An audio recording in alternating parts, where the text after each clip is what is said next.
So what's going on, John? Not much. Not the best today. So we'll try to do our best recording this. Oh, how you doing, Craig? I'm doing great. We got a lot to talk about, Yeah. and we might as well jump into it. You can hear me okay? I'm using a different mic right now. So Yeah, you all sound right. great. You do have a green background though, just FYI. Ah, there you go. That's a good call. Let me fix that. Settings.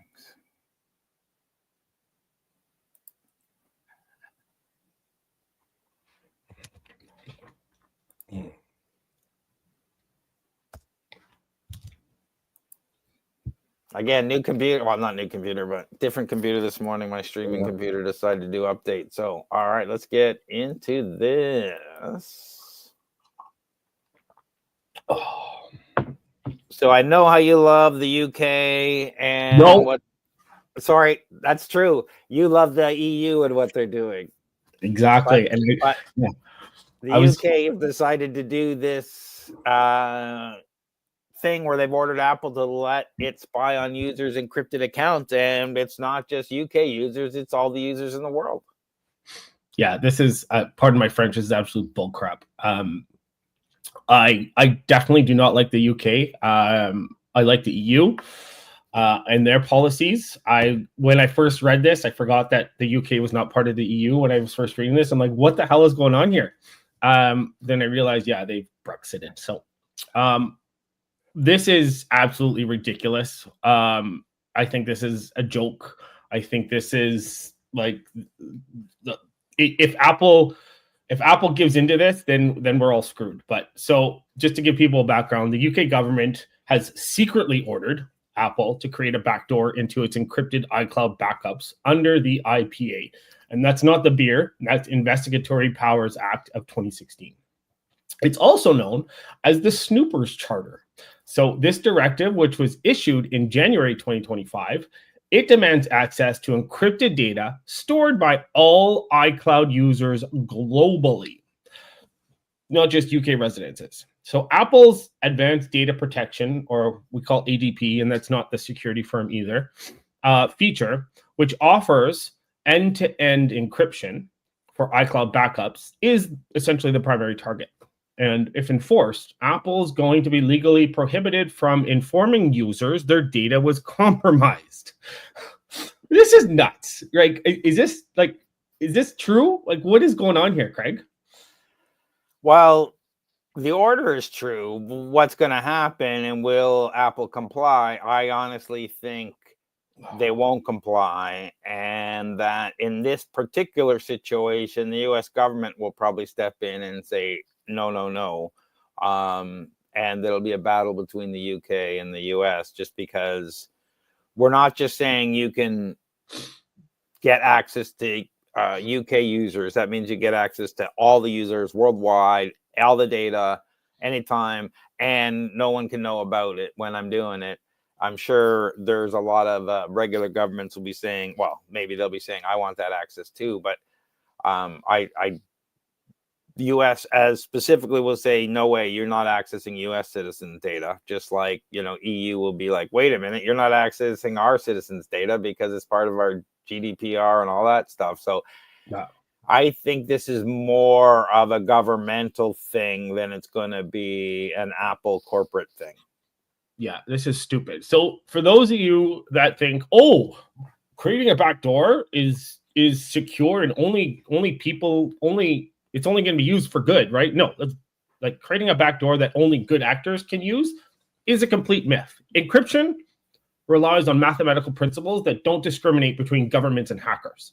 So if Apple builds in a master key for the UK, it becomes a single point of failure. So for example, the 2023 iMessage exploit, which was the Pegasus spyware, shows how nations states exploit vulnerabilities.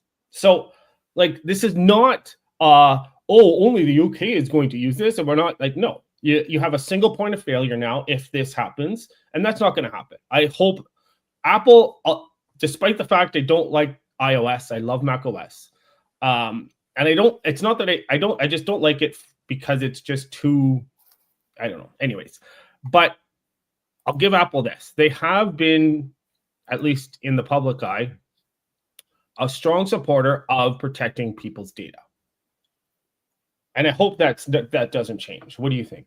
Yeah, as far as we are aware, like the example of 2016 showdown with the FBI when they're asked to unlock the iPhone linked to a criminal investigation, Apple stood firm, arguing that creating a backdoor would endanger all users, not just those accused of wrongdoing. This principle resistance isn't just brand strategy; it's cornerstone of what they've. We want to secure stuff where other people are doing more open. They're like, hey, wait a minute, no, we want our stuff to be more secure. They're trying to shut down communication between apps. So they feel like they're on our side. I don't know if any of these big corporations are actually on our side for protecting our data. Maybe they want the data to themselves and don't want to let anyone else have it. However, like it's been the general perception from the public that that's the case. So the question is, their current leadership has reiterated that creating a backdoor undermines the security for everyone. Moreover, compliance could invite a flood of similar interest from other nations, setting a dangerous precedent, like I mentioned. Public sentiment overwhelmingly leads against compromising security.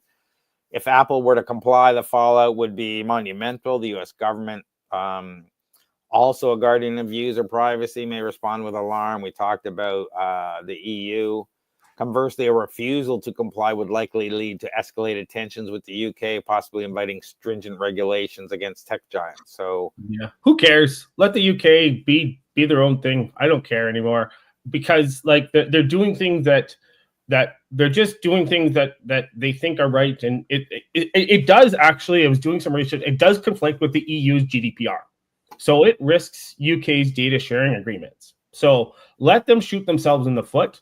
Let them force this. Let the giants, I'm sorry, people of the UK, that you're going to be potentially affected by this. But I think for the good of the people, because this violates human rights and enables mass surveillance, essentially. So, yeah, and specifically, this is targeting Apple's ADP service, which provides encryption for their iCloud backups. Yeah. So, among other things, that means all the backups of all your devices and everything you store in iCloud. Yeah. Exactly. So there are issues. There's global repercussions. We talked about them. Industry warnings, the impact of UK Apple backdoor to users worldwide. So I guess we'll just have to wait and see who responds, because, with Elon Musk and Doge, he's not going to be quiet about this. No. So they're trying to give him access. He's trying to get access to stuff he shouldn't have access to. But anyways, that's a whole other discussion. Well, I mean, so let me ask you a question. Have you been in many companies where the actual IT SQL database backend people don't have access to things they shouldn't have access to? No. All right, let's not go farther in that argument. I'm just saying they're in there to do a job, and we can go down a political road whether you like what they're doing or not like what they're doing. But the technical people who need access to the records always have more access than they're supposed to. Always. In every company I've been at. So I don't think he and his team are an exception. You like it or not like it. That's a whole other type of discussion. But the question becomes they're advocates for privacy and free speech. So we're going to be interesting to see if this escalates the tension that's already between the US and the UK, never mind everyone else. Yeah. And just to note, back in 2023, Apple threatened to remove FaceTime and iMessage from the UK over similar demands. So I don't think Apple's going to give in, which is great, but we'll have to see. And just, what you said before is true. Every backdoor gets compromised. So, this just opens it up for everyone else. And if the UK does it and they compromise from them, they'll compromise for every other government. And, that's that. Yeah. And what makes the UK different that they'll protect this backdoor better than anyone else? No, that's not going to happen. Well, this immediately means that every government institution will outlaw the use of Apple devices, period. Like, is that what, because of this. That means educational, like all of this stuff. Like there's a lot of stuff that'll happen as a result of this if they let it go. So we'll see. Yeah. So as we ponder these unfolding events, one question lingers. How do we safeguard our personal rights in an era where security can often overshadow privacy? What do you think? The desire for safety or the need for privacy will ultimately prevail in our digital lives? Let us know.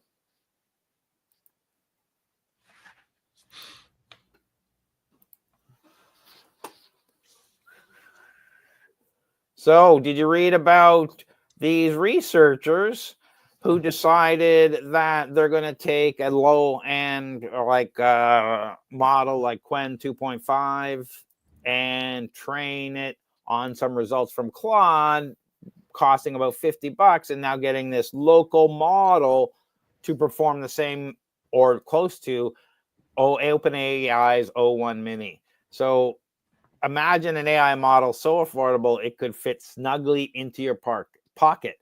Welcome to the world of $50 AI models where cutting-edge technology and budget efficiency collide. Mm-hmm. What do you think of this, John? This is cool. I'm not surprised because as technology advances, and we've seen AI development advance, I think, at an accelerated rate faster than anyone was anticipating, I think. And so I'm not surprised that they've come up with this. They're using publicly available data sets, they're using optimized training techniques, and they're using it on consumer grade hardware. So I think this was inevitable, especially with the DeepSeek coming out and all these others that are, well, I think DeepSeek, again, never trust anything that comes out of China, but they smudge their numbers a little bit, I think. But anyways, this is great. I love that they were able to replicate key features like chain of thought prompting, multi-step reasoning, and using significantly fewer resources. And what they did to do that, apparently, was they employed what's called a parameter effect fine-tuning, or PEFT, which is a smaller scale neural network to achieve comparable performances on tasks like coding and scientific problem solving. So I don't know how this is going to affect OpenAI and all these other large companies. If anything, I think it'll just force them to take a different approach. But what do you think? Well, it isn't clear the width of or the breadth of the types of challenges they gave the model afterwards. I know this type of training works. I've done this type of training to databases, not to this level. I haven't finished reading the paper I want to take a look at. But if you're training for a specific response, I've gone on to DeepThink, O3 Mini High, and a couple others, got a really good response that I want to put it together, and then feed that into a lower model saying, this is the template. You're going to get requests like this, and this is the responses I expect. And all of a sudden it starts performing and giving that output that's much better than you would have expected. Yeah. So if you take that to the logical next level, if you fine tune it and say it doesn't need the world's knowledge, I just need you to do this one thing really well. Yes, you could train a lower end model to do some amazing things. Well, isn't that like this? That's what I do. Like, I use specific AI models for specific things because I find they have a better output. So I think this is great, having specific models, lower cost trained models for specific things that do a specific function. But you're talking about chain of thought reasoning and teaching them that, which is very interesting. Again, I have to finish reading the white paper, because if you can train these local models that are small, 7 billion parameter or smaller, to do this, all of a sudden, you really to reason, to actually create something that is well thought through, well reasoned, is completely different than experience of a standalone. So being able to do that within a half hour for a few bucks, because really you're just sending the training material to better AI getting the responses, taking those responses and feeding them into the algorithm. Obviously, it's more complicated than that. But all of a sudden, you're probably chunking in the reasoning because these new reasoning models tell it what it's doing. Okay, you asked for this. Okay, I'm going to check for this. I'm going to check for this. I'm going to check for this. I'm going to check for this. And if you can feed that kind of stuff, you can start to say, oh, okay, now when you ask for this, I know I need to check for all these things. So if it starts doing that at a lower level, when I say lower level, the smaller models, the world changes again. Yeah, it does. And proprietary models like OpenAI may need to adapt pricing or licensing strategies to remain competitive if we continue like this, which is great. Like better competition, right? Yeah. So, yeah, so they'll have to integrate these models into real world applications, like see if it works in healthcare diagnostics or autonomous systems while ensuring ethical use. But like, we'll have to see. I'm curious to see. I haven't played with it. Can we have access to it? Can we mess around with it if it's open source? This particular model, I haven't seen it. So the S1 is based on a small, off-the-shelf AI model, Alibaba-owned Chinese lab, Quen. So it's just the S1 version of Quen, but with reasoning. Yeah, but I'm just trying to see if from its model distillation. So we'd have to. In this article, it doesn't mention it. It has been benchmarked, so it ranked highly on Codeforce's challenges. So obviously, people have access to it. But yeah, we'll have to see. And the concept is like anybody can do this because they're saying they trained it with just 1,000 samples. Wow. Yeah, we'll have to see how it does with generalization capabilities because of its smaller scale, but that's interesting. Yeah, so to train A1, the researchers created a data set of just 1,000 carefully curated questions paired with answers to those questions, as well as the thinking process behind each answer from Google Gemini 2.0 Flash Thinking Experimental. So, it's exactly what I mentioned, where you're giving the questions to the model, you're giving it the answers and the reasoning, and you're saying, here you go. This is what I expect from you. With only 1,000, it started performing at such a high level. Mind you, they're 30 minutes using 16 NVIDIA H100 GPUs is, not insignificant. Yeah. But, we could use that. Like I said, you can rent that today for about $20. So the concept of and using some tools like OpenAI's training or any one of them where you're in there, they have in the playground, you can actually take their templates and input the stuff and train databases right there, and it'll give you a custom database. Any of these models will.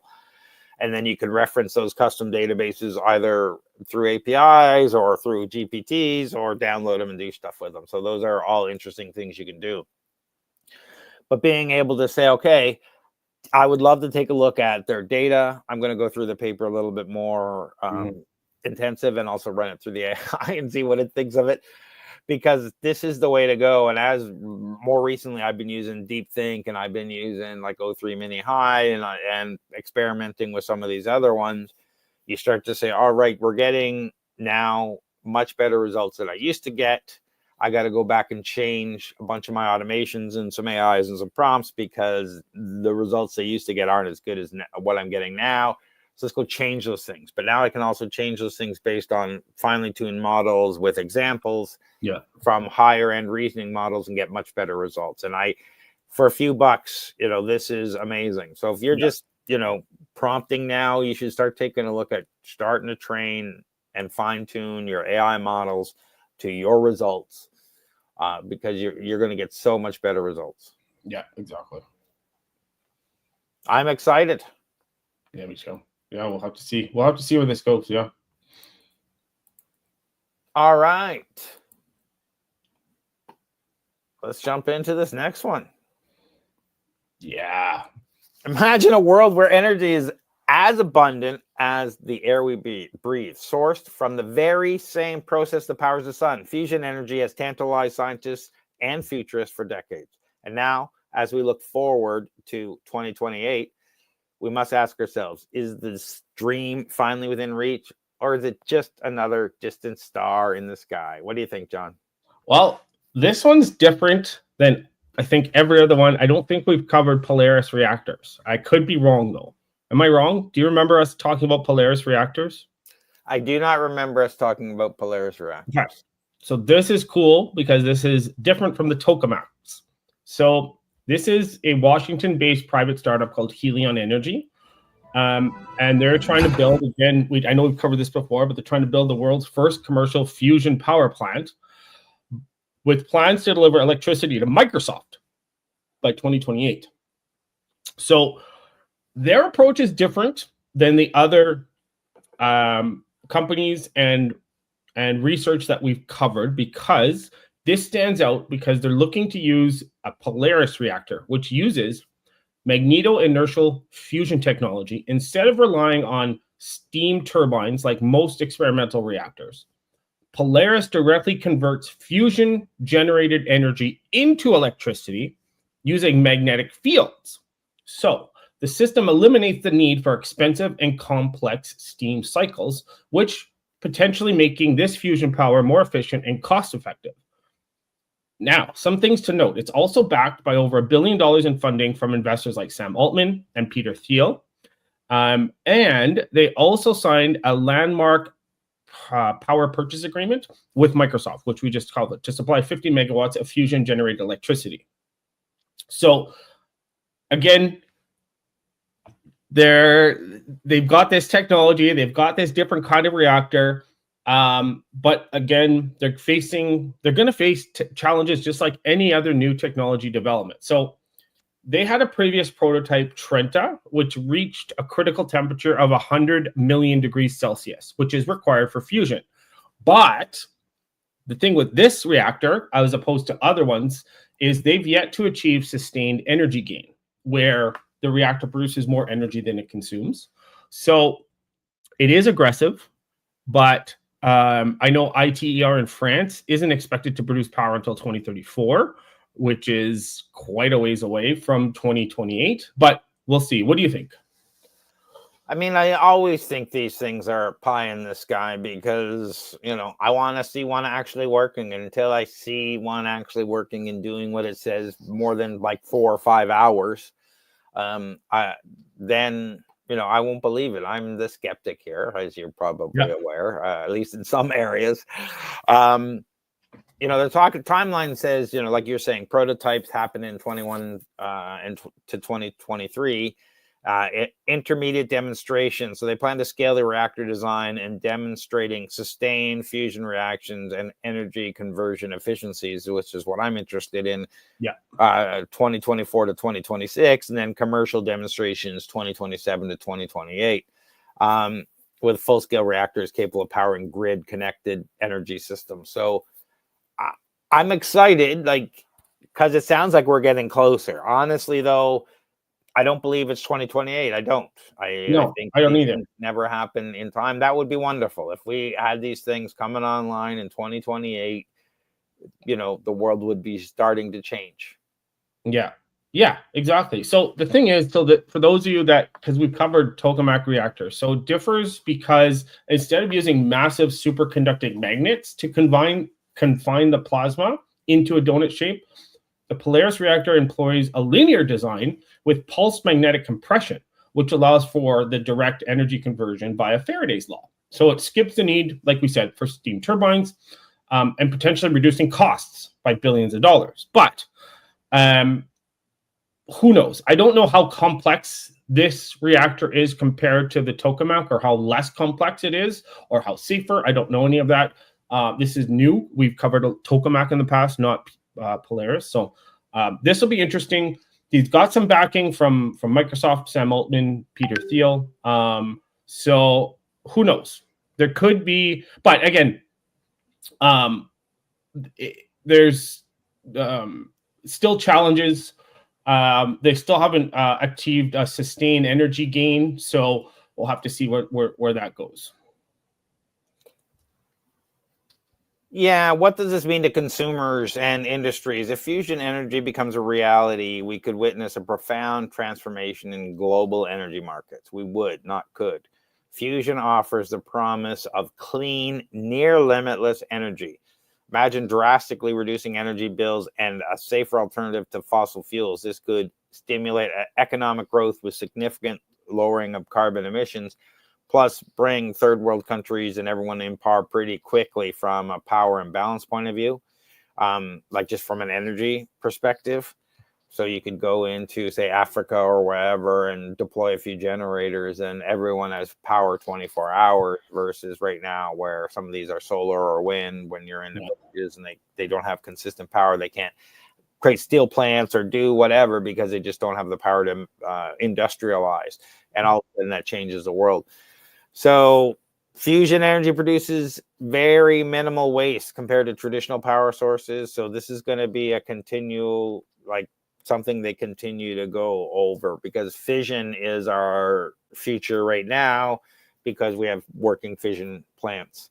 And they're getting better and better, but fusion is the future because, you know, it's the same, like you'll often tell us, it's the same process that powers our sun. Yeah, exactly. Yeah. So, who knows? Will the tokamak make it, or will the Polaris make it first? Who knows? There aren't too many working on the Polaris that we've covered that I know of. But and most of, or all of that we've covered so far has been tokamak. So it'll be interesting to see. The thing about the ITER, though, is it relies on international collaboration, and that faces delays due to its massive scale. Helion's smaller scale design focuses on speed and cost efficiency, so maybe that gives them the edge. Who knows? But hey, I'm rooting for fusion technology. So yeah, is this going to be the key to unlocking a new era of energy security, like with no region left behind due to energy shortages? Would be interesting to see. So as we stand on the brink of what could be a monumental shift in energy technology, the question remains: are we ambitious enough to pursue this dream? And what sacrifices are we willing to make to see it through? Let's keep the conversation going and explore the future of energy together.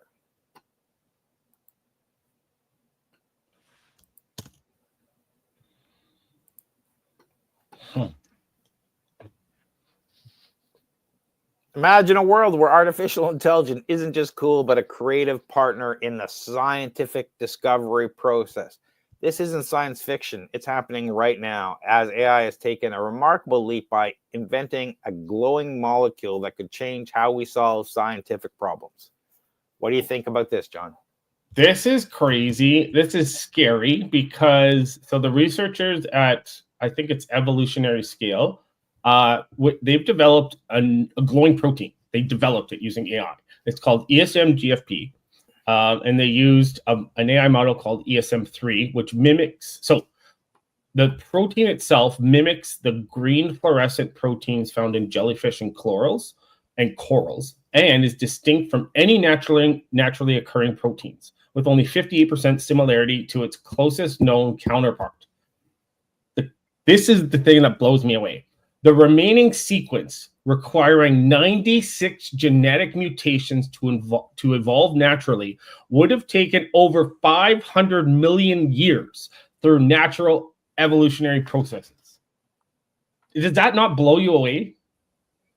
Yeah, it does blow me away. I mean, like, the world is changing faster than we can think when we start talking about these discovery process. We talk about anthrobots. We talk about AI discovering new proteins. Yeah. All the discoveries they're doing, and new potential cures for things. It's we are like on the cusp of a brave new world. Now we have to figure out how much of this stuff is being hallucinated and how much of it is real. Like it's figured this out. Let's put it to the test. So I'm really excited about these types of models that are redefining science and process, and like 500 million years to develop. Like, that's crazy. Yeah, exactly. Yeah. So how this worked was it was trained on 2.78 architecture, similar to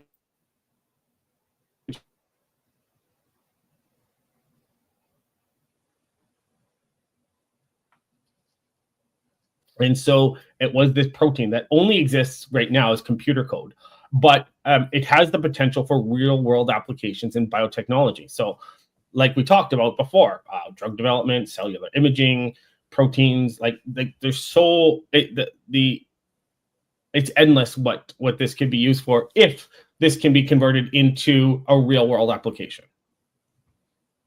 And I wonder what this kind of research costs.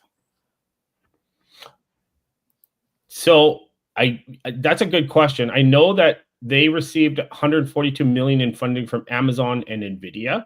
I don't know how much of that, what their burn rate is. I'm sure it's relatively high. But I think that there's going to be a huge cost in converting the code and synthesizing the code in a lab, because it's never been done before. So I think that's going to be a huge cost there. But yeah, good point. Like, how much did it cost to train this AI model, and how much did it cost to develop this, right? Yeah. So let's talk about potential applications, because, you know, the glowing molecule, it has lots of potential applications, especially ones that emit light. They can play key roles in various industries, from medical imaging to creating more efficient solar cells. I've got a few listed here: next generation OLEDs, energy efficient screens, enhanced contrast agents for biomedical imaging, targeting imaging probes for, you know, inside your body and whatnot, chemical and biological sensors, anti-counterfeiting measures. Oh, yeah. Just to name a few. Just envision using glowing techniques to target tumors in a non-invasive manner. Yeah. Yeah. The other thing too is maybe even environmental cleanup. They could create something to clean up the waste, nuclear waste, or clean up any kind of waste, right? Indeed. You know, the intersection of AI advances and effective digital marketing. So this is amazing. Sorry, just went off on a tangent there. That they could target, you know, waste, you know, that big plastic. I guess they wouldn't target that big plastic island in the middle of the ocean, wherever it is, because they know where that is and they can deal with that.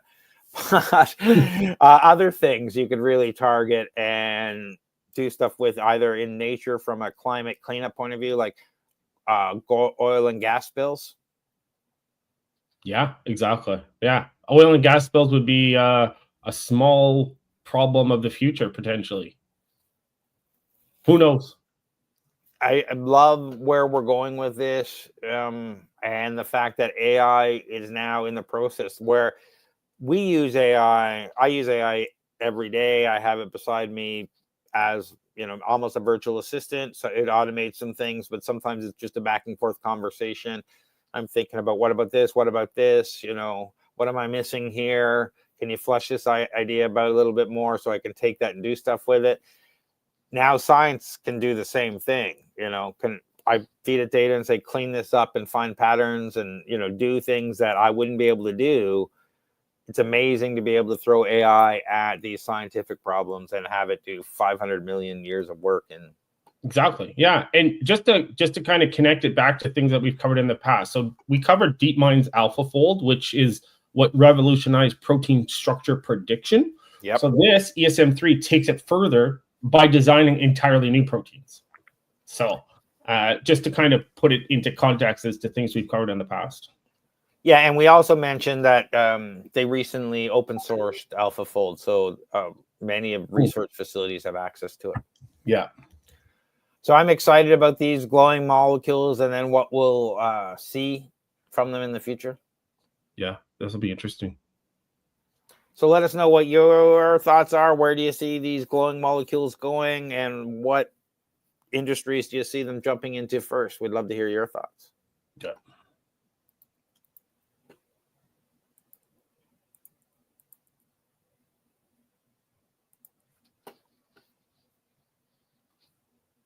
Imagine living with chronic pain every day, feeling trapped in your own body, and then discovering that freedom from pain doesn't have to come from a prescription bottle filled with addictive opioids. Today, we're diving into a burgeoning world of non-addictive pain relief methods, exploring not just the science behind them, but how they are changing lives and shifting the entire landscape of pain management.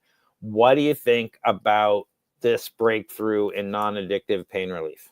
I love this because every pain relief that has been released in the past has been touted as non-addictive, but it's always come from the same opioid source where they just thought that they've removed the addictive aspect of the opioid. So this is a whole new approach. It's a new compound which was created by researchers, which reduces pain sensation by regulating a biological channel linked to pain. So they focused on NAV 1.7, which is a sodium ion channel, which was previously linked to pain sensation through genetic studies. But unlike previous attempts to block NAV 1.7 directly, the new approach indirectly kind of regulates it. And so compound 194 has shown, so I'm guessing they tried 193 other compounds and 194 was the one that worked, has shown effectiveness in reversing pain in multiple animal models and may also activate the body's natural opioid system without causing addictive or negative side effects. What do you think about that? Well, I think it's amazing. Having, I live with pain and know a lot of people who live with pain in different areas, and being able to have non-addictive, stuff that affects your body in a negative way, whether it's you're taking these high acetaminophen or whatever that's ruining your stomach or causing other stuff to think, doing something that is safe like this and is life-changing for people, because having knee pain and back pain and different types of pain where you just can't move or you can't think is debilitating for so many people. Like, obviously, people, if you don't know, there is an opioid epidemic right now, and so I think it just shows that the FDA is looking for these new treatments. Like, they recently approved Juranavix, which is a novel non-opioid treatment for moderate to severe acute pain.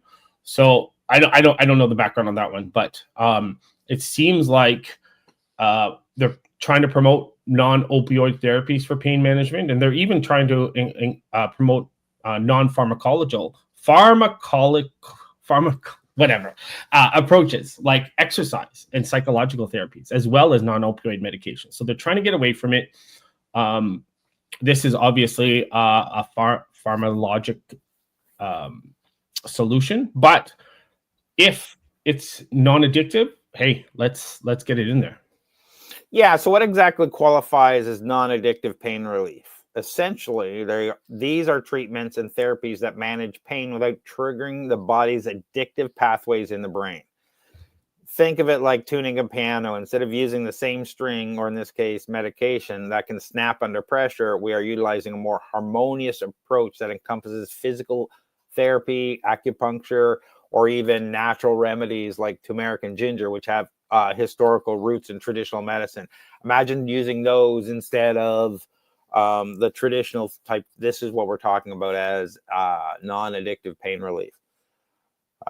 Many people are leaning towards plant-based solutions like CBD. I've seen them grow in popularity over the last 5 years significantly. Studies have suggested CBD may offer pain relief without leading to addiction. But those are different types of things that are happening out there. This is something completely new.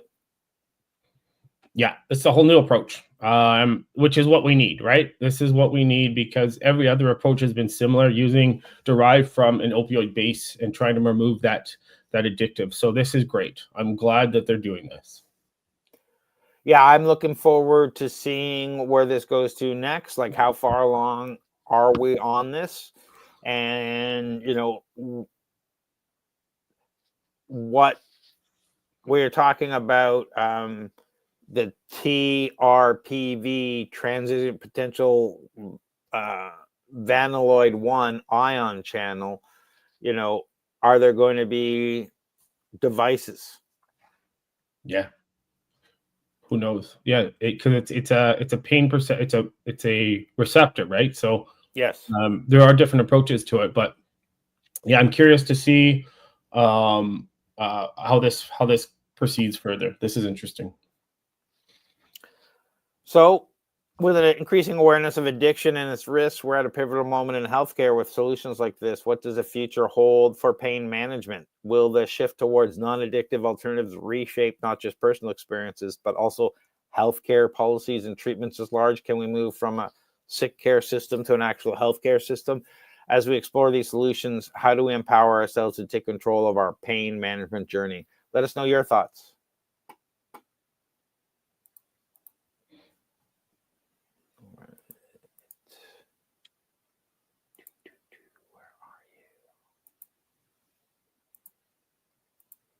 Oh, there you are.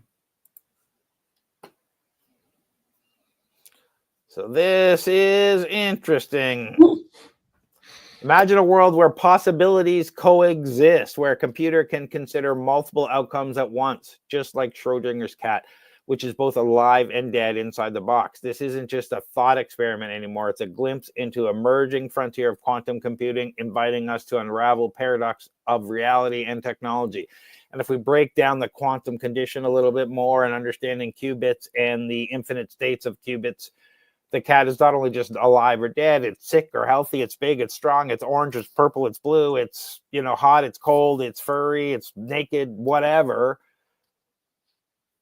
What do you think of this, John?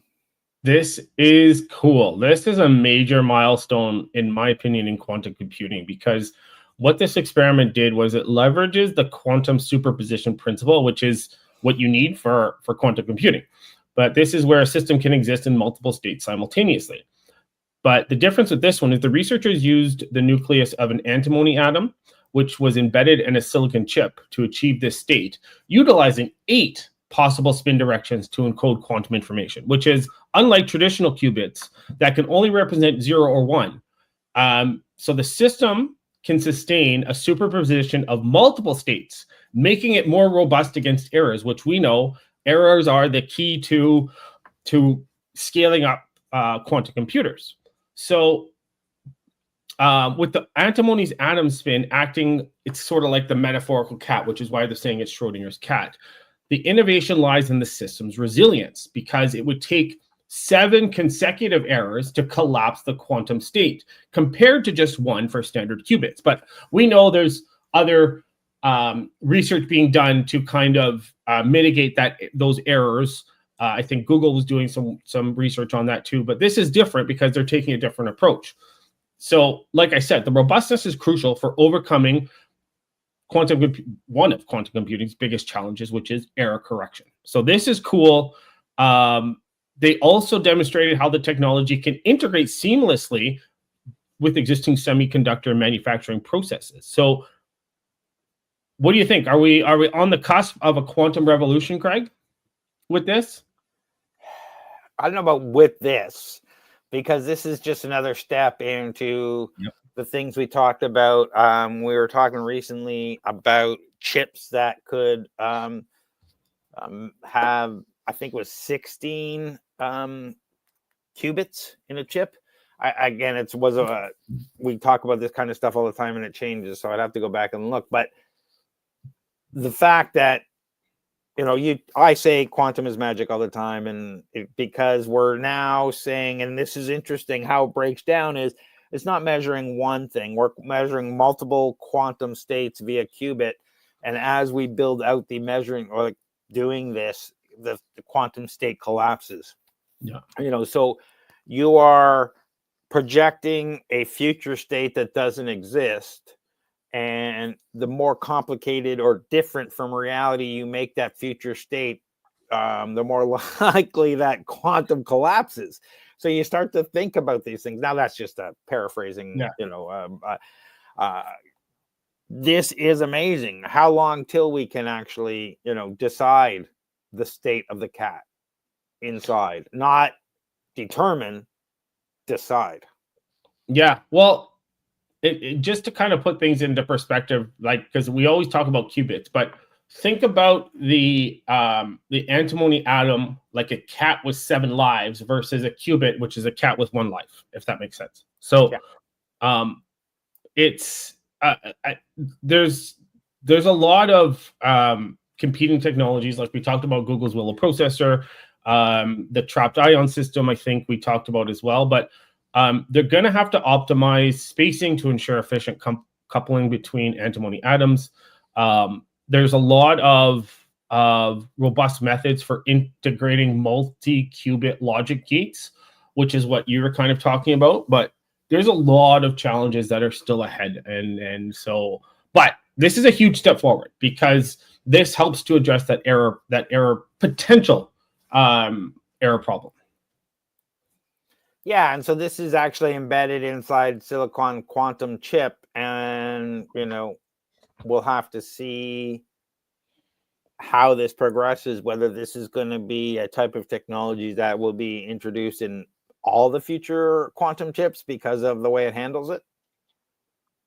Yeah, we'll have to. Well, I'm curious to see where this goes. I'm curious to see if this is the new path instead of qubits, or if this is just another option that they have. We'll have to see.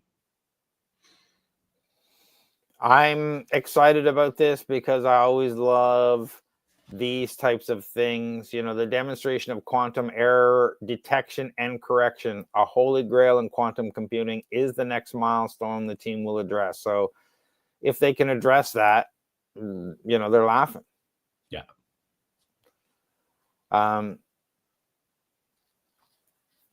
Let me see. Is there anything else here? I think we've covered it. I'm really excited about this, and like we can dive into a whole bunch of this, but I think we've covered. Yeah. As the line blurs between what we understand and what we can achieve, how might the metaphor of Schrodinger's cat shape the way we envision our technological future? Are we ready to embrace a reality where multiple outcomes coexist, both shaping our understanding and challenging our definition of success and failure? Let us know your thoughts. All right. Well, we got some interesting news recently, didn't we? Yeah, I just read about it this morning. So this is not surprising. So, but what's surprising? So, so Elon Musk, along with a consortium of investors that include Buy Capital, XAI, and Hollywood executive Ari Emanuel, aka Ari Gold from Entourage, has made a $97.4 billion unsolicited bid to acquire OpenAI. And just to note, this comes on the heels of nearing a completion of a $40 billion round led by SoftBank. So, which would value the company at approximately $300 billion, which is far above Musk's offer, but interesting to see. What do you think? I think this is interesting. We know there's a lot of animosity between Musk and Altman based on whatever led to their Musk departure of OpenAI in 2015. Musk says he wants to do this to take OpenAI back to its roots. Yeah, its roots of being, a not-for-profit, and which is interesting. So why would you spend $100 billion to make a company a not-for-profit? Which is, curious, I guess. There are concerns around it either way, but if they doesn't that just position Grok or XAI as, another leader in the field because they are private, not for profit? Instead of doing this, why doesn't he make Grok not for profit? Yeah, well, I mean, that's a whole other discussion, right? You want something to be not for profit? Make your own not for profit, Musk. Come on, put your money where your mouth is. Sorry, I think there's something else to this. It's got to be. But just for those of you that may not know, we did some research, and this has been a strained relationship since. So Musk was involved with OpenAI up until 2018, following governance conflict. So he was involved way back in the day. I don't know how involved, but was involved. Yeah, and it looks like the governance conflicts had to turn up, like when they started saying, okay, we're only going to be part non-for-profit and part for-profit, then he's got a conflict of interest. Yeah. Just like, Microsoft would have had a conflict of interest if they had their own real AI products rather than just using OpenAI in the back end. Yeah. And back to this not for profit or open source, whatever, transparency. Like, he's not been transparent. Tesla's autopilot, Twitter moderation. There's so many things that go against what he's trying to, his reason is for buying this, right? Yeah, and like let's not confuse the two. Like, Elon Musk has never tried to get Tesla or SpaceX to be not for profit. Yeah. It's never been a thing. But it was originally the goal of OpenAI, and I guess a lot of people bought into that, saying this not-for-profit can lead the way in safety, regulation, guardrails, whatever, as well as developing all this stuff, and then all the rest U.S. companies can leverage their technology and go. Sure, great, but are you doing this to remove competition, or are you doing this to move AI forward? Yeah. I think he's doing this to remove competition. $100 billion is a lot to pay. Yeah. Well, look at how much he paid for X or Twitter. How much did he pay? 13 billion? Yeah. I thought it was more, 40 billion. Maybe more. Yeah. So he's just throwing money at things, which fine. Yeah. But don't pretend like you're trying to do something good for the good of the industry, right? Well, I mean, again, love or hate Elon, people have a tendency to either hate him or like love him, worship, think he's the greatest guy ever. I'm like a pragmatist. Why is he doing this? Does it make sense? Does it? Because sometimes he says the stupidest things and sometimes he says some pretty smart things. Like, and I like to take those things on their, value, not on, he's a genius or he's an idiot or whatever. He's like very smart guy. Obviously, he's taken over a bunch of companies, done a bunch of stuff. The richest man in the world. So anybody who thinks he's not smart is, just not playing in the same, thinking straight. But politically or otherwise, he's trying to do this and try to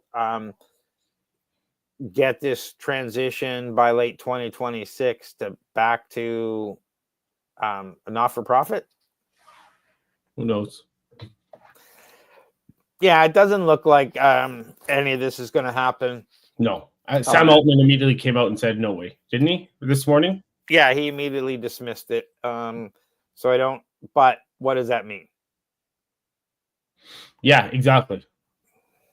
So, and it's funny, he publicly rejected it as a post on X, which I thought was good. Yeah, so the thing this leads to, are we going to lead to some sort of hostile bid where Elon and this consortium is buying up shares because of all the other, from all the other investors to try and get a certain level of control? Yeah. It's not always just up to the company to decide once they go public, right? No, yeah. And we'll have to see. Yeah. We'll have to see. These are big boys playing big boy games. Yeah. And, I don't think any of them are innocent. However, we have to start taking a look at maybe if the U.S. is going to be investing their $500 billion into this Stargate program, $80 billion a data center or whatever it is, which he probably stole from Kevin O'Leary's $80 billion Alberta data center idea.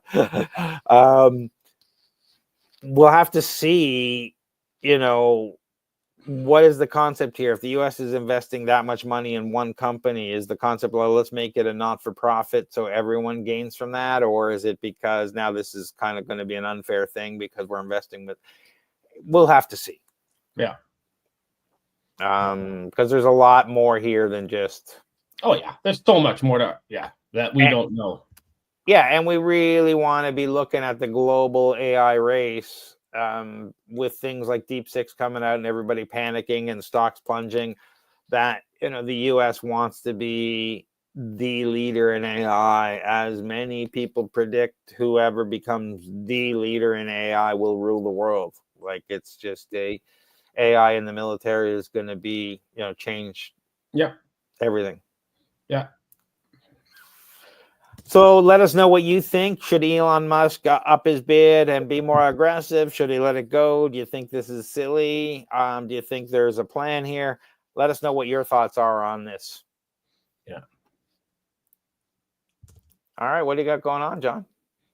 Ooh, not much. Just working away. If you need any help with non-dilutive government funding, reach out to me. Now's a great time to get your shred in. But if you need more than just that, and you need some coaching and some help with your business, how do they get in touch with you, Craig? Yeah, people should come out and should go to startupcoach.ca, and they can get a hold of me or torontostarts.com and book a discovery call. We can chat about your business, where you are, and what your next step should be. I'll help you out as many ways. I'll help you out wherever I can, and we'll see if there's a good fit. We've got a lot of other events going on coming up soon. People should go to Startup Drinks TO. By the time this goes out, the February 22nd one will be over, but we're going to have events on March 26th in the morning, March 26th in the evening, April 24th, May 13th, May 15th, and June 26th, just to name a few.